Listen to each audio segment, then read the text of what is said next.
حیات سعدی کے اندر موجود ہے، ایک شخص نے خنجند کے امیر کو خواب کے اندر دیکھا کہ وہ عمدہ حالت کے اندر ہے، باغوں کی سیر کر رہا ہے۔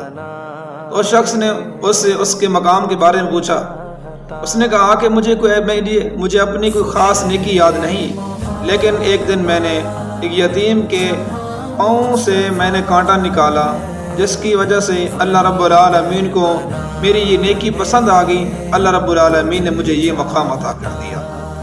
تو دوستو دیکھیے کہ پاؤں سے کانٹا نکالنا بہت بڑا کام نہیں ہے، مشکل کام نہیں ہے، ایک چھوٹی سی نیکی ہے جس کی وجہ سے اللہ تبارک و تعالیٰ نے اس کو مرنے کے بعد جنت میں ایک مقام عطا کر دیا۔ تو ہمیں چاہیے جب ہمیں کوئی چھوٹی نیکی کرنے کو ملے اور کوئی ایسا موقع نیکی کرنے کا مل جائے تو ہمیں اس کو چھوڑنا نہیں چاہیے، بلکہ اس نیکی کو اپنانا چاہیے، اس نیکی کو کرنا چاہیے۔